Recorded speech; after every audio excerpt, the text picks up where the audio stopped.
So in chapter 9 we talk about social transformation, and if we ask ourselves what's happened, we have to ask, well, what's changed? How has it changed?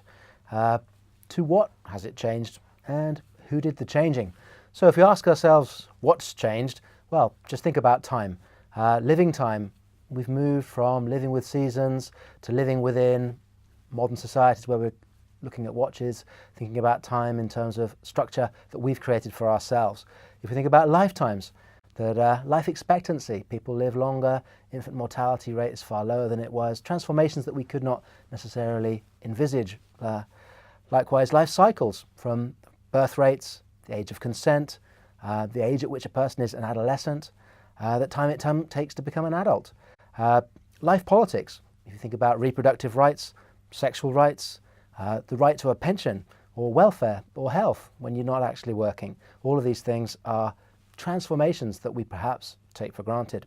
And in addition, under the theme of life politics, we should recognize perhaps one of the most fundamental transformations of all, where once we lived in a world where we felt that we could at any time be destroyed by nature, to a society today where one of our primary concerns is the fear that we could ourselves destroy nature. Something that we perhaps could refer to as living in a risk society. The very idea of work itself is totally transformed, from working on the land to working in industry to working in services. And life worlds, if you think about the family, about marriage, about friendship, about work-life balance, about relationships again, outside of work and in other domains, intimacies, the very conception, and globalization, the total transformation of the interaction between far away and here in your own doorstep and actually inside your own body.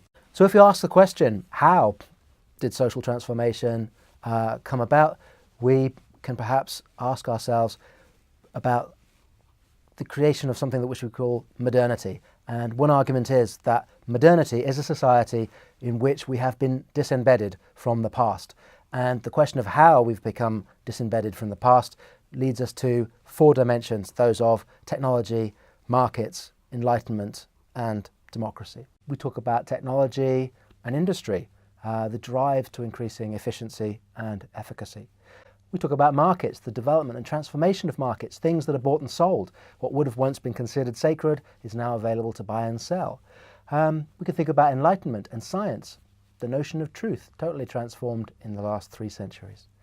And we can talk about political change, democracy and the idea of participation, relations to rights and individuals.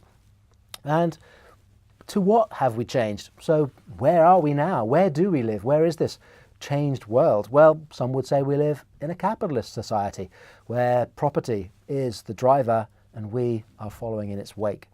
Although you could argue, in fact, we live in an urban society where actually it is city living that defines the primary form in which we exist. We can say we live in a bureaucratic society. I think the extent to which reason, rationality, decision, calculation is kind of driving every aspect of our lives from the minute we wake up to the minute we go to sleep. And we can say we live in a patriarchal society, but a public patriarchal society, no longer a society where fathers rule in the home, to a society where men may or may not rule in every domain of life. And certainly that is an area of contestation ongoing.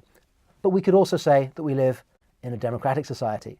Now, to think about those 5 things, capitalism, urbanism, bureaucracy, patriarchy, and democracy, they don't necessarily go together. And that's why we have to ask ourselves the question of who makes the change.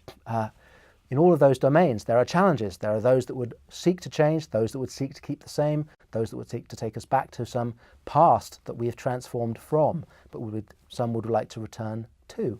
So if we've asked the question of what transformation has occurred, how that transformation has occurred, and the kind of society that transformation has led us to, we're left then with the question of who.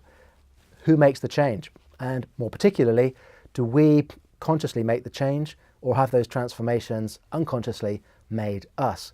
And that leads sociologists to ask the question, has change been driven by social movements, active people consciously campaigning to change the world, or has change been the product of social processes that people aren't necessarily always aware of and that actually make them rather than being made by them? And of course, because of all the drivers, the different drivers, and the different outcomes, and the different actors that seek to make the change and challenge the change, social transformation not only is something that has happened, but it's something that continues to happen.